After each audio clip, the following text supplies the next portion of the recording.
नमस्कार। ज्योतिष शास्त्र में श्रद्धा और विश्वास रखने वाले सभी जातकों का पारलौकिक जगत चैनल में बहुत बहुत स्वागत है। आज के इस वीडियो में हम बात करेंगे मिथुन राशि के जातकों के लिए अक्टूबर के महीना कैसा रहेगा, क्या होगा ग्रहों का प्रभाव आपके जीवन पर और हम क्या कर सकते हैं ग्रहों को अपने अनुकूल करने के लिए। विशेष बात यह है कि शनि और गुरु दोनों ही मार्गी हो रहे हैं। देवगुरु 18 अक्टूबर को और शनिदेव 11 अक्टूबर को वक्री अवस्था से मार्गी अवस्था में आ जाएंगे और इसके प्रभाव से आपके जीवन में जो ठहराव की स्थिति आ गई थी, व्यापार में मंदी की स्थिति थी, हर कार्य स्लो स्पीड से हो रहा था, अब वो सभी कार्य अपनी नेचुरल स्पीड से होंगे, फुल स्पीड से होंगे और आपको इसका लाभ मिलेगा। बात करेंगे आपकी इनकम, आपके लाभ, धन और बचत, इन्वेस्टमेंट, आपके सुखों के बारे में, संतान और शिक्षा के बारे में, रोग ऋण शत्रु और आपके पारिवारिक जीवन के बारे में, व्यापार के बारे में, साथ ही साथ भाग्य, करियर, जॉब, प्रोफेशन के बारे में। और वीडियो के अंत में आपको बताएंगे कि उपाय और सावधानियां क्या हैं, साथ ही साथ आपके कमेंट के उत्तर भी देंगे। सबसे बड़ी बात यह है कि आपके कुंडली में के सुख भाव में भद्र महापुरुष राजयोग का निर्माण हो रहा है, जो आपके सुखों में वृद्धि करेगा। लेकिन 6 भाव में शुक्र हैं और 8 भाव में शनि हैं, जो कि दोनों ही बहुत खराब भाव माने जाते हैं। तो इसका क्या प्रभाव पड़ेगा, इस पर विस्तार से चर्चा करेंगे। चलिए वीडियो शुरू करते हैं। तो ये है मिथुन राशि के जातकों की कुंडली।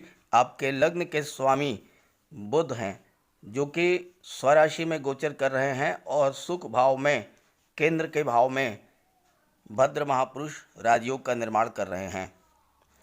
सूर्य आपके चतुर्थ भाव में 17 अक्टूबर तक गोचर करेंगे और 17 अक्टूबर को कुंडली के पंचम भाव में, जहां से संतान और शिक्षा का विचार किया जाता है, उस भाव में गोचर करेंगे।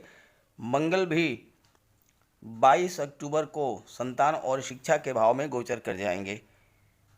सूर्य और मंगल दोनों ही सरकारी नौकरी के कारक हैं और दोनों का पंचम भाव में गोचर करना उन छात्रों के लिए बहुत ही बेहतर स्थितियां लाएगा जो कि प्रतियोगी परीक्षाओं की तैयारी कर रहे हैं।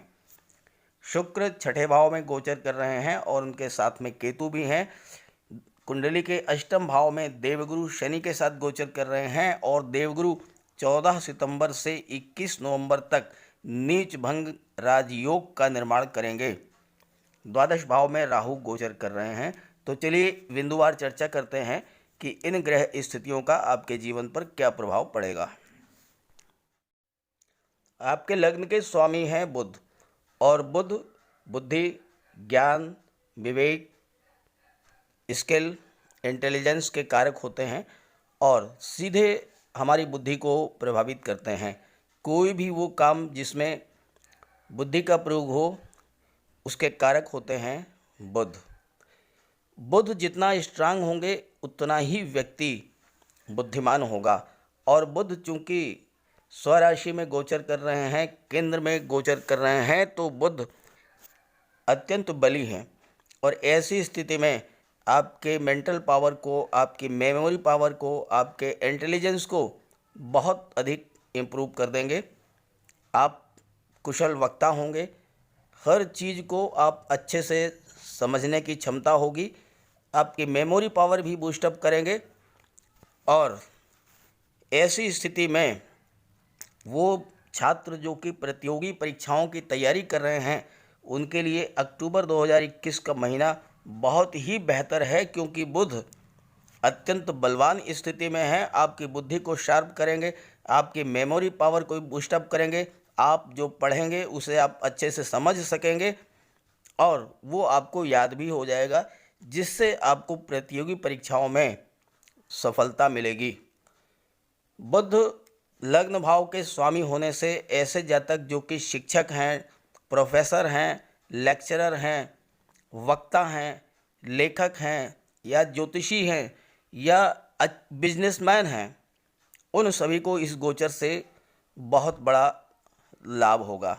आइए अब बात कर लेते हैं आपके धन, आपकी आय और आपकी इनकम के बारे में।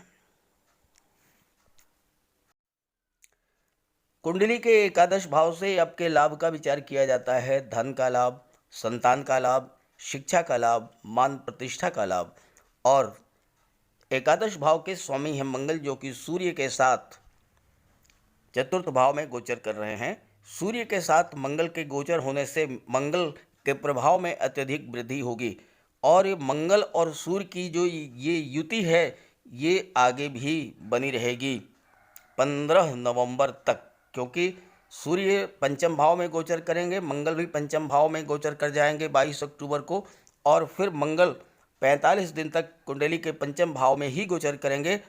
और मंगल की अष्टम दृष्टि भी आपकी कुंडली के लाभ भाव पर पड़ रही है। तो चूंकि ज्योतिष शास्त्र के में कोई भी ग्रह जितना बलवान स्थिति में होता है उतना ही शुभ फल प्रदान करता है। मंगल साहस और पराक्रम के कारक हैं। ऐसे जातक जो कि फौज में है, मिलिट्री में हैं, जल सेना, थल सेना, नभ सेना में हैं, या जो पैरामिलिट्री फोर्सेज में हैं, आईटीबीपी, बीएसएफ, सीआरपीएफ या इस तरह की पैरामिलिट्री फोर्सेज में जो काम कर रहे हैं, जो जब तक पुलिस में काम कर रहे हैं, सब इंस्पेक्टर हैं, इंस्पेक्टर हैं, या कांस्टेबल हैं, हेड कांस्टेबल हैं, या फोर्स में और पुलिस में लिपिक वर्गीय मिनिस्ट्रियल स्टाफ के रूप में कार्य कर रहे हैं, उन सभी जातकों को बहुत बड़ा लाभ होगा, धन की प्राप्ति होगी। और वो अपने बाहुबल से और अपने बुद्धि बल से, चूँकि बुध और मंगल दोनों ही आपके जीवन को बहुत अधिक प्रभावित करेंगे।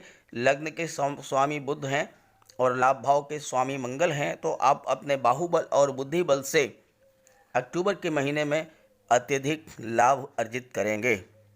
मंगल चूँकि सर्जरी के भी कारक हैं, मंगल चिकित्सा के भी कारक हैं, तो ऐसे जातक जो कि मेडिकल सर्विसेज से जुड़े हुए हैं, डॉक्टर हैं, कंपाउंडर हैं, नर्सेज हैं, सीएमओ हैं, सीएमएस हैं, मेडिकल ऑफिसर हैं, या पैरामेडिकल स्टाफ से जुड़े हुए हैं, लैब टेक्नीशियन हैं, फार्मासिस्ट हैं, नर्स हैं, या कोई मेडिकल स्टोर है जिसका, या कोई पैथोलॉजी लैब है, इस तरह के कार्यों में जो जातक संलग्न हैं उन जातकों को बहुत अधिक धन का लाभ होने वाला है इस गोचर काल में। और साथ ही साथ चूँकि धन भाव पर देवगुरु की भी दृष्टि पड़ रही है और शनिदेव की भी दृष्टि पड़ रही है, और दोनों ही बहुत ही प्रबल योग कारक ग्रह हैं और दोनों ग्रह मार्गी हो गए हैं, तो ऐसी स्थिति में आपको धन का लाभ तो होगा ही होगा, साथ में आपकी बचत भी होगी। मंगल चूँकि अस्थाई संपत्ति के स्वामी हैं, भूमि भवन के स्वामी हैं, तो आप कोई प्रॉपर्टी परचेज कर सकते हैं, कोई ज़मीन खरीद सकते हैं, कोई मकान आप खरीद सकते हैं, या फिर आप मकान बनवा सकते हैं। और साथ ही साथ शेयर मार्केट या गोल्ड में भी आप निवेश कर सकते हैं। इस गोचर काल में स्थितियां बहुत ही बेहतर हैं। आपको अपने साहस, अपने पराक्रम और अपने बुद्धि बल से वह सब कुछ प्राप्त होगा जो कि आप जीवन में पाना चाहते हैं। बात करते हैं सुख भाव की, जहाँ पर कि बुध भद्र महापुरुष राजयोग का निर्माण कर रहे हैं। आपके कुंडली के सुख भाव में तीन ग्रह और तीनों ही बहुत बलवान स्थिति में हैं, गोचर कर रहे हैं। सूर्य 17 अक्टूबर तक, मंगल 22 अक्टूबर तक और बुध पूरे महीने सुख भाव में गोचर करेंगे। मंगल के प्रभाव से आपको प्रॉपर्टी, अस्थाई संपत्ति, ज़मीन, जायदाद, इन सब चीज़ों का लाभ होगा। बुध यहाँ पर भद्र महापुरुष राजयोग का निर्माण कर रहे हैं। भद्र महापुरुष राजयोग तब बनता है जब बुध स्वराशि के हों और केंद्र में गोचर कर रहे हों। तो यहाँ पर कन्या राशि में गोचर कर रहे हैं, जो कि बुध की उच्च की राशि भी है, और साथ ही साथ केंद्र में गोचर कर रहे हैं। तो भद्र महापुरुष राजयोग का निर्माण 2 अक्टूबर से और पूरे अक्टूबर के महीने में भद्र महापुरुष राजयोग बनेगा आपकी कुंडली के सुख भाव में। बुध का ये भद्र महापुरुष राजयोग आपको महाधनी बना देगा। ज्योतिष शास्त्र के अनुसार वो जातक जिनकी कुंडली में भद्र महापुरुष राजयोग बनता है वो अत्यंत बुद्धिमान होते हैं, रत्नों को तराजू से तौलते हैं, अर्थात इतना पैसा होगा कि आप उसको गिन नहीं पाएंगे, आप तराजू से तौल करके रखेंगे। कहने का मतलब कि अत्यधिक लाभ की स्थिति होगी, धन की प्राप्ति होगी और आपके सुखों में भी वृद्धि होगी। बस एक बात आपको ध्यान में रखना है कि मंगल चूँकि उग्र ग्रह हैं तो आपको वाणी पर नियंत्रण रखना होगा। पारिवारिक रिश्ते तनावग्रस्त हो सकते हैं, क्योंकि सूर्य भी गोचर कर रहे हैं, तो ऐसे में आपको विशेष सावधानी रखनी होगी। परिवार में व्यर्थ के झगड़े हो सकते हैं, छोटी मोटी बातों को लेकर के तूल दिया जा सकता है, इससे आपको बचना है। ये आपको अपने ऊपर नियंत्रण करके ही आप इससे बच सकते हैं। हालांकि देवगुरु की दृष्टि भी पड़ रही है आपके कुंडली के सुख भाव पर, तो वो परिस्थितियों को मैनेज कर लेंगे। क्योंकि देवगुरु अत्यंत सौम्य ग्रह हैं, फिर भी आपको अपने आप पर नियंत्रण तो रखना ही होगा। साथ ही साथ मंगल दुर्घटनाओं के भी कारक होते हैं, तो इससे भी आपको सावधान रहना होगा वाहन चलाते समय। भद्र महापुरुष राजयोग व्यक्ति को अच्छा लेखक, अच्छा वक्ता, बैंक का कर्मचारी या बैंक का अधिकारी, चार्टर्ड अकाउंटेंट और फाइनेंस से रिलेटेड कार्यों में अत्यधिक सफलता देता है। साथ ही साथ वो जातक जो कि आईटी सेक्टर और कंप्यूटर या से जुड़े हुए हैं या commerce, finance, share market, brokerage, गिरवी बट्टा का कार्य करते हैं, उन जातकों को भी बहुत बड़ा लाभ होगा। भद्र महापुरुष राजयोग तो बन ही रहा है। 17 अक्टूबर तक सूर्य और बुधादित्य योग का भी निर्माण करेंगे, जो कि अत्यंत श्रेष्ठ राजयोग है। इस राजयोग के प्रभाव से समाज में आपका मान सम्मान तो बढ़ेगा ही, साथ ही प्रचुर मात्रा में आपको धन भी प्राप्त होगा। क्योंकि योग कारक ग्रह सूर्य और बुध अत्यंत महत्वपूर्ण भाव सुख भाव में गोचर कर रहे हैं, अपना पूर्ण प्रभाव प्रदान करेंगे और अपना सर्वश्रेष्ठ फल देंगे। बुध आपको बुद्धिमान, कुशल वक्ता, शार्प माइंडेड और बेटर प्लानिंग वाला बनाएंगे, आपकी मेमोरी को बूस्टअप करेंगे।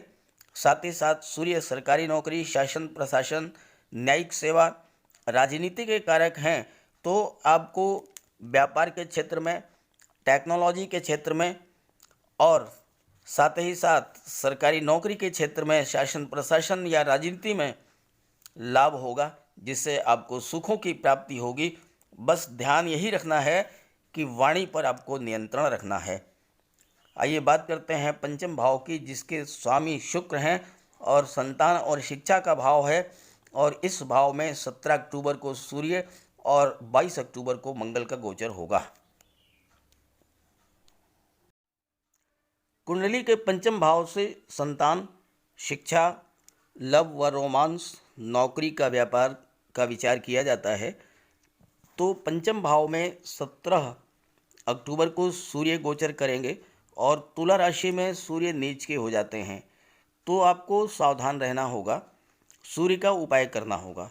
सूर्य के उपाय के बारे में हम आगे चर्चा करेंगे, उपाय और सावधानियों के चैप्टर में, तो उसका उपाय कर लें। सूर्य के अशुभ प्रभाव से आप बचे रहेंगे। मंगल 22 अक्टूबर को गोचर करेंगे और संतान व शिक्षा के भाव में पूरे 45 दिन तक, पूरे 1.5 महीने पंचम भाव में ही गोचर करेंगे। मंगल के प्रभाव से आपके साहस, शौर्य, ऊर्जा में वृद्धि होगी, बुद्धि बल बढ़ेगा, यश और कीर्ति प्राप्त होगी। साथ ही साथ आपको, अगर आप प्रतियोगी परीक्षाओं की तैयारी कर रहे हैं, अगर आप छात्र हैं, चूँकि शिक्षा का विचार किया जाता है, तो आपको सैन्य सेवाओं में, मिलिट्री में, फोर्स में आपको जाने का अवसर मिल सकता है।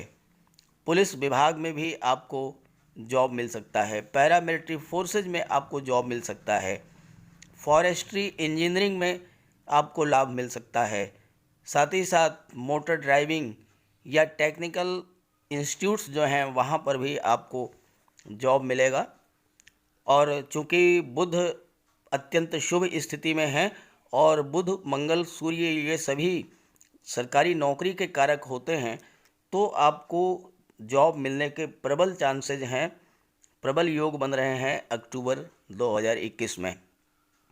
मंगल ग्रह ऊर्जा के कारक होते हैं और ऐसे विभाग जहाँ पर ऊर्जा की आवश्यकता ज़्यादा होती है उन विभागों में आपको जॉब मिलेगा, जैसे सेना, पुलिस, इंजीनियरिंग डिपार्टमेंट। और साथ ही साथ अगर आप मेडिकल की तैयारी कर रहे हैं, एमबीबीएस है, बीएमएस है या नर्सिंग की पढ़ाई कर रहे हैं, तो भी आपको सफलता मिलने के पूरे चांस हैं, क्योंकि मंगल सर्जरी और चिकित्सा के भी कारक होते हैं। बस एक बात ध्यान रखनी है आपको, बहुत महत्वपूर्ण बात बताने जा रहा हूँ कि मंगल का संतान भाव में गोचर करना गर्भवती माताओं के लिए कष्टकारी हो सकता है, तो विशेष ध्यान रखें, अपना चेकअप कराती रहें, डॉक्टर्स की एडवाइस लेती रहें, क्योंकि मंगल के संतान भाव में गोचर करने से संतान को कष्ट, यानी कि जो गर्भवती महिलाएं हैं उनके गर्भस्थ शिशु को कष्ट होने की संभावना बनती है। तो विशेष ध्यान रखना है, मेरी बात को आप नोट कर लीजिए और इस बात को ध्यान में रखिएगा। साथ ही साथ अगर इस गोचर काल में 22 अक्टूबर के बाद से अगर डिलीवरी की स्थिति बनती है तो विशेष ध्यान रखें, संभावना इस बात की है कि ऑपरेशन से ही डिलीवरी होगी, क्योंकि मंगल सर्जरी के कारक हैं, तो इसलिए आपको विशेष सावधानी बरतनी होगी।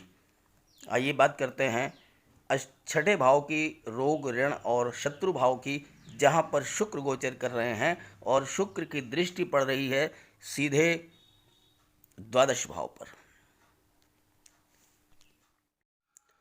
एक आम धारणा ये है कि ग्रह अशुभ भाव में, छठे भाव में, आठवें भाव में, 12वें भाव में अशुभ फल प्रदान करते हैं, लेकिन ऐसा नहीं है।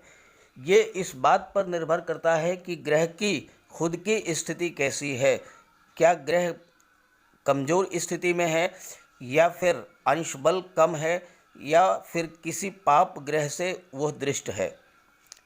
जबकि यहाँ पर शुक्र जो है छठे भाव में गोचर कर रहे हैं और वृश्चिक राशि में गोचर कर रहे हैं, मंगल की राशि में गोचर कर रहे हैं, तो शुक्र को मंगल का भी फुल सपोर्ट मिलेगा और मंगल शत्रुहंता होते हैं, इसलिए शत्रु तो स्वतः नष्ट हो जाएंगे।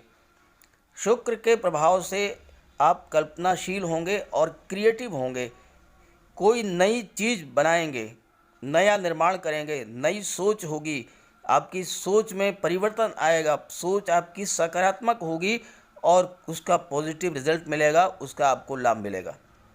शुक्र कला के कारक हैं, तो आप संगीत, नृत्य, लेखन, अभिनय, ड्रामा और पोएट्री के क्षेत्र में सफलता भी मिलेगी। साथ ही साथ इन क्षेत्रों में आप कोई नया प्रयोग कर सकते हैं, कुछ नया क्रिएशन कर सकते हैं और वो क्रिएशन ऐसा होगा जिसके कारण आप सेलिब्रिटी बन जाएंगे, आप बहुत अधिक लोकप्रिय होंगे। फिल्म या टीवी सीरियल्स में अगर आप कार्य करते हैं तो आपको बहुत अधिक लाभ होगा। साथ ही साथ ट्रांसपोर्ट और टूरिज़्म के क्षेत्र में आपको सफलता मिल सकती है। साथ ही साथ आपका ट्रांसपोर्ट का भी बिजनेस हो सकता है या वाहन का कोई शोरूम हो सकता है। शुक्र की दृष्टि द्वादश भाव पर पड़ रही है। द्वादश भाव विदेश का होता है, खर्चों का होता है, साथ ही साथ द्वादश भाव मोक्ष का होता है और जेल, अस्पताल और दंड का भी होता है। शुक्र द्वादश भाव में अति विशिष्ट कारक माने जाते हैं। ऐसे में आपको विदेश से लाभ होगा, खर्च आपके बढ़ेंगे लेकिन लाभ होगा, धन भी आएगा। विदेश से लाभ होगा, एक्सपोर्ट इंपोर्ट का बिजनेस है उसमें आपको लाभ होगा। आप विदेश में जाकर के सेटल हो सकते हैं और साथ ही साथ हायर एजुकेशन के लिए विदेश जा सकते हैं। अब यहाँ पर एक बात आपको समझनी है कि विदेश का मतलब अमेरिका, ब्रिटेन, ऑस्ट्रेलिया नहीं है। विदेश का मतलब ये है कि आपकी जन्मभूमि, जहाँ पर आपका जन्म हुआ है, उस स्थान से हटकर किसी दूसरे शहर में, किसी दूसरे प्रांत में, किसी दूसरी स्टेट में, वो भी विदेश माना जाएगा।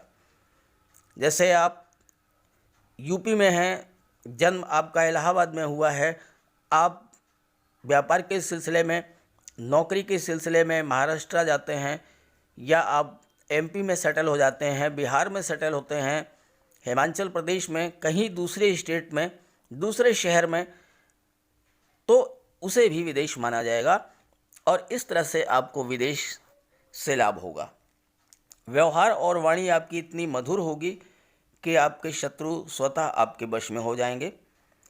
छठे भाव में शुक्र होने से आपको महिलाओं की सहायता से सफलता प्राप्त होगी। वो महिला आपकी पत्नी भी हो सकती है, आपकी माता हो सकती हैं, आपकी बहन हो सकती हैं, जिनके सहयोग से आप कार्यक्षेत्र में आगे बढ़ेंगे, मार्गदर्शन मिलेगा, आपको सपोर्ट मिलेगा और आप जीवन में सफल होंगे। हो सकता है कि विवाह हो आपका इस गोचर काल में और विवाह के बाद आपकी पत्नी आपके भाग्योदय में सपोर्ट करे। छठा भाव का जो शुक्र है, छठे भाव से ननिहाल पक्ष से भी लाभ होगा।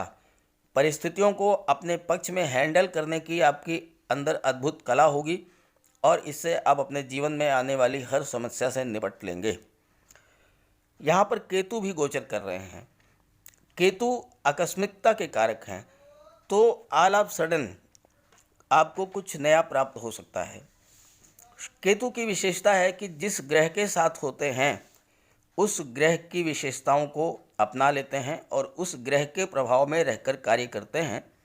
सर्वथा नेगेटिव नहीं होते हैं केतु, लाभ भी देते हैं। तो कला के क्षेत्र में आपको एकदम से लाभ हो सकता है, आकस्मिक धन लाभ हो सकता है, ननिहाल से कोई प्रॉपर्टी या धन मिल सकता है, आपका कोई एल्बम रिलीज हुआ हो, रातों रात वो एकदम सेलिब्रिटी बना दे आपको, आपने कोई पुस्तक लिखी हो वो एकदम से फेमस हो जाए, पॉपुलर हो जाए, अच्छा खासा पैसा आपको मिले।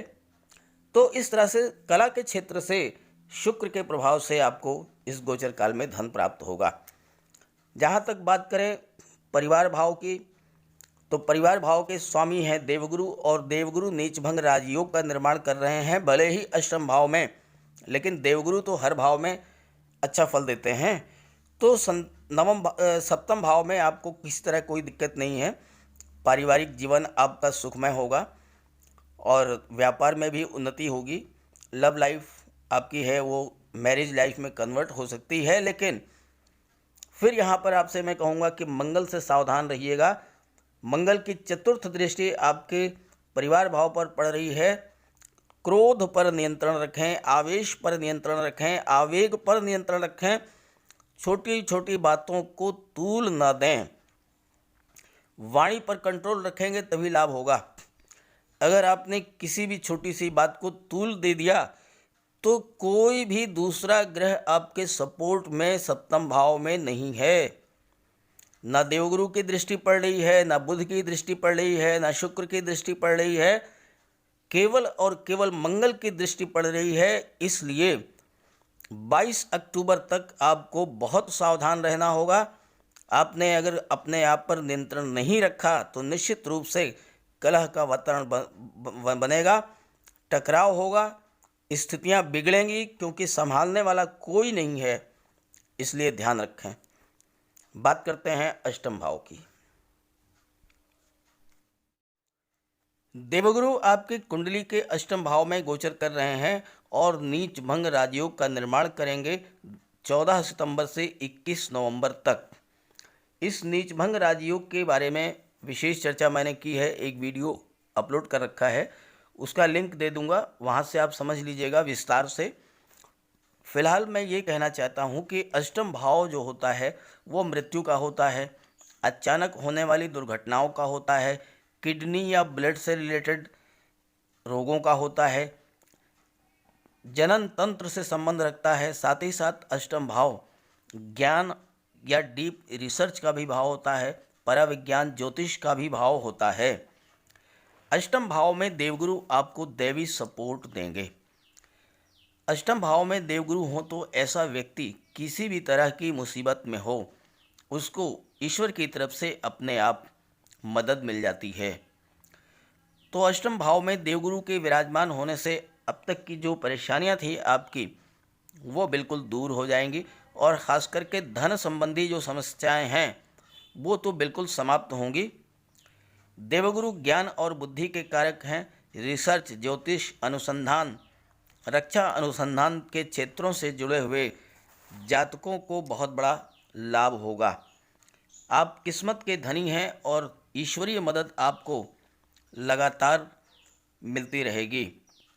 करना क्या है आपको, अपने माता पिता, गुरु और बुज़ुर्गों की सेवा करें, उनका ख्याल रखें, उनका सम्मान करें, उनकी केयर करें, उनका आशीर्वाद प्राप्त करें, तो देवगुरु की कृपा से आपको सब कुछ प्राप्त हो जाएगा।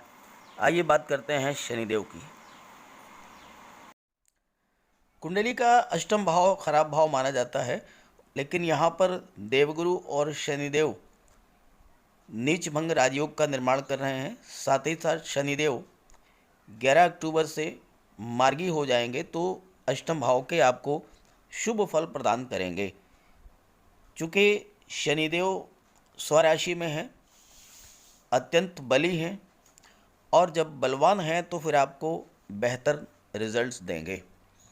शनिदेव आयु के कारक होते हैं, तो आपकी आयु में वृद्धि करेंगे, आपको रोगों से मुक्ति दिलाएंगे। साथ ही साथ कुंडली का जो अष्टम भाव होता है वो भूमि के नीचे के पदार्थों का भी होता है। तो वो जातक जो कि metal and medicines, chemical product, petrol, diesel, gas, mines और मिनरल्स के कार्य व्यवसाय से जुड़े हुए हैं, उन जातकों को इस गोचर काल में बहुत लाभ होगा। पुरातत्व, रिसर्च, ज्योतिष अनुसंधान, रक्षा अनुसंधान से जुड़े हुए जातकों के कार्य क्षेत्र में उन्नति होगी। वो अपने कार्य को और अच्छे से और स्पीडअप करेंगे। Automobiles, transport, scrap, manufacturing sector, land and building material, construction work, इन सब क्षेत्रों से जुड़े हुए जातकों को बहुत बड़ा लाभ होगा। जो वैज्ञानिक हैं, डॉक्टर हैं, सर्जन हैं या रिसर्च से जुड़े हुए हैं, इन जातकों को भी लाभ होगा। शनिदेव आपके भाग्य भाव के भी स्वामी हैं और अत्यंत बली हैं, मार्गी हो चुके हैं। तो ऐसी स्थिति में आपको भाग्य का फुल सपोर्ट मिलेगा। नवम भाव, जिसे भाग्य स्थान कहते हैं, शनि के स्वामी होने से आपका भाग्योदय करेंगे। ऐसे व्यक्ति के जीवन में 3 घरों का सुख लिखा होता है और वो भी आप अपनी मेहनत से खड़ा करते हैं। शनि आपको रंग से राजा बना सकते हैं। कहने का तात्पर्य यह है कि शनिदेव की कृपा दृष्टि अगर आप पर बनी रहे तो आप जीवन में बहुत उन्नति करेंगे, भाग्य का फुल सपोर्ट मिलेगा। बस आपको ध्यान ये रखना है कि ऐसा कोई कार्य ना करें जिससे कि शनिदेव अप्रसन्न होते हों। झूठ बोलना, छल, कपट, फरेब, धोखाधड़ी, आलस्य, इन चीज़ों को शनिदेव पसंद नहीं करते हैं, इनसे दूर रहें। साथ ही साथ किसी भी गरीब को कष्ट न दें। कोई भी गरीब, लाचार, मजलूम, दिव्यांग आपके पास आता है तो आप उसकी जो भी हेल्प कर सकें। कोई ज़रूरी नहीं है कि आप धन से ही उसकी मदद करें। समाज में आपकी मान प्रतिष्ठा है। समाज के गणमान्य व्यक्तियों से, आईएएस आईपीएस अधिकारियों से, शासन प्रशासन में बैठे हुए अधिकारियों से, मंत्रियों से, नेताओं से, जनप्रतिनिधियों से आपके संबंध बहुत अच्छे होंगे और आप अपने संबंधों का लाभ उठाते हुए अपने कार्य तो कराएंगे ही। अगर किसी गरीब व्यक्ति का कोई कार्य आप करा देते हैं तो ऐसे कार्यों से शनिदेव अत्यधिक प्रसन्न होते हैं। इसलिए शनिदेव को प्रसन्न रखें, आपको हर तरह का लाभ मिलेगा। बात कर लेते हैं कर्म भाव पर की, जहाँ के दशम भाव के स्वामी देवगुरु बृहस्पति हैं और दशम भाव पर शनि की दृष्टि पड़ रही है, तो इसका क्या प्रभाव होगा। आपके कर्म भाव के स्वामी हैं देवगुरु और शनिदेव की दृष्टि पड़ रही है कर्म भाव पर, तो ये बात आप नोट कर लीजिए कि शनिदेव आपसे परिश्रम कराएंगे, मेहनत बहुत कराएंगे, परिश्रम करना होगा, लेकिन स्वामी हैं देवगुरु, तो इसलिए आपको व्यापार में और अपने कार्य क्षेत्र में अत्यधिक सफलता और उन्नति भी प्राप्त होगी। आप कोई नया व्यापार शुरू कर सकते हैं या फिर आप जो व्यापार कर रहे हैं उसमें ही कोई नई व्यवस्था बना सकते हैं, कोई नया इनोवेशन कर सकते हैं, अपने व्यापार में अलग से पूंजी निवेश कर सकते हैं, बैंक से लोन ले सकते हैं या परिवार के सदस्यों का सहयोग ले सकते हैं, या फिर आपको अपने पिता का सहयोग मिलेगा, क्योंकि दशम भाव से पिता का भी विचार किया जाता है। जो अगर आप गवर्नमेंट सेक्टर में हैं, सरकारी नौकरी में हैं और आपको कोई कार्य सौंपा गया हो, कोई टारगेट, कोई लक्ष्य आपको दिया गया हो, आप उसे पूरा करेंगे, जिससे आपकी अलग पहचान बनेगी और अब इसका आपको लाभ भी मिलेगा। प्रमोशन मिल सकता है, उच्च पद मिल सकता है, कोई मनचाही पोस्ट मिल सकती है, किसी अच्छी जगह आपका ट्रांसफ़र हो सकता है। राजनीति से जुड़े हुए जातकों से उन्हें भी लाभ होगा। राजनीति में कोई आपको पद प्राप्त हो सकता है, उच्च पद प्राप्त हो सकता है। साथ ही साथ आपके संबंध राजनीति से जुड़े हुए व्यक्तियों से बहुत अच्छे होंगे। और अगर आप छात्र हैं तो प्रतियोगी परीक्षाओं में सफलता मिलेगी और नौकरी भी मिलेगी, क्योंकि देवगुरु कर्म भाव पर के स्वामी हैं, तो सरकारी नौकरी के भी कारक हैं। आपके परिवार में भी देवगुरु की दृष्टि चूँकि चतुर्थ भाव पर पड़ रही है, तो आपके परिवार में सुख शांति और सौहार्द का वातावरण रहेगा, पारिवारिक जीवन सुखी रहेगा। नए घर में आपका प्रवेश हो सकता है या आप नया घर ले सकते हैं। अपना घर अगर आपका खुद का है तो उसको आप डेकोरेशन करा सकते हैं। नई नौकरी मिल सकती है, पदोन्नति हो सकती है, धन का लाभ मिल सकता है। आइए बात कर लें उपाय और सावधानियों के बारे में। साथ ही साथ द्वादश भाव में राहु गोचर कर रहे हैं, तो इस पर भी चर्चा करेंगे आगे।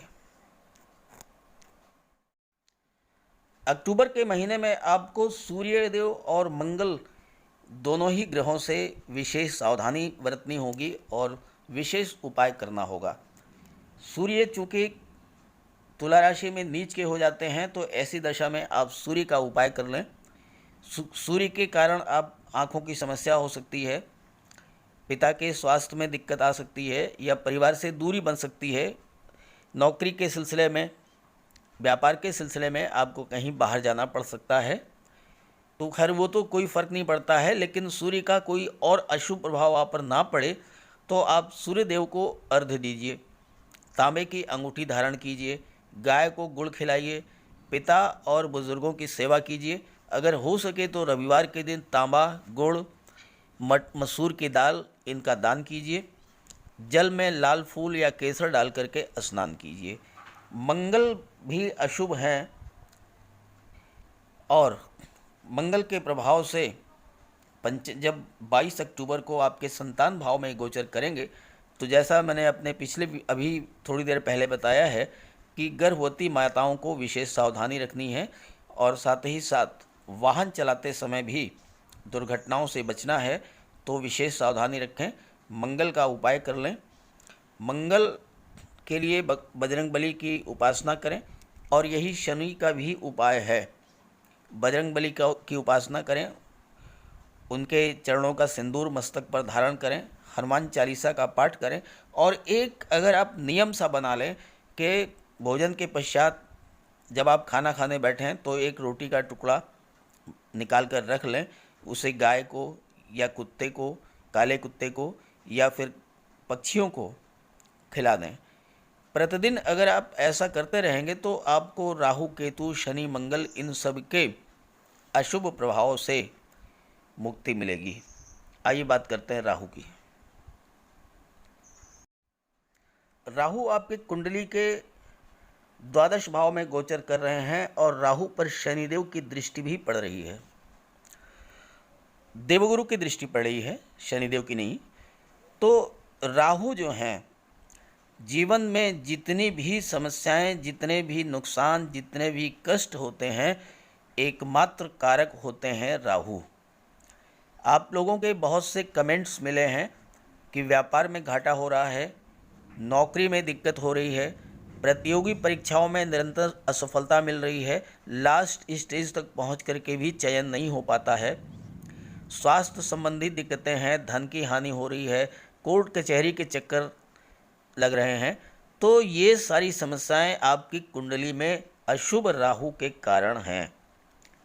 या तो राहु की महादशा चल रही है, या किसी अन्य ग्रह की महादशा में राहु की अंतर्दशा चल रही हो, या राहु अशुभ भाव में बैठे हों, जैसे छठे, 8वें या 12वें। अब यहाँ 12वें भाव में राहु बैठे हुए हैं। तो अशुभ ग्रहों के प्रभाव से आपको दिक्कत आएगी। तो राहु का उपाय कर लें। इस पर मैंने एक वीडियो अपलोड कर रखा है, विस्तार से चर्चा की है, आप उसे ज़रूर देखिएगा और राहु के उपाय कीजिएगा, आपको लाभ होगा। फिलहाल तो आप ये कर लें कि मोर पंख लाइए, घर के मेन डोर पर लगा दीजिए, bedroom, study room, dining room में मोर पंख रखिए, अपने शयन कक्ष में तकिए के नीचे मोर पंख रखिए, जहाँ पर आप कार्य करते हैं कार्यस्थल पर मोर का पंख रखिए। तो राहु के अशुभ प्रभाव से आप बचे रहेंगे। बाकी और भी उपाय मैंने बताए हैं, उसको विस्तार से समझने के लिए आप उस वीडियो को देख लीजिएगा, लिंक दे दे रहा हूँ मैं डिस्क्रिप्शन बॉक्स में। तो सभी ग्रहों के कृपा दृष्टि आप पर बनी रहे, इसी भावना के साथ आप सभी का बहुत बहुत धन्यवाद। नमस्कार।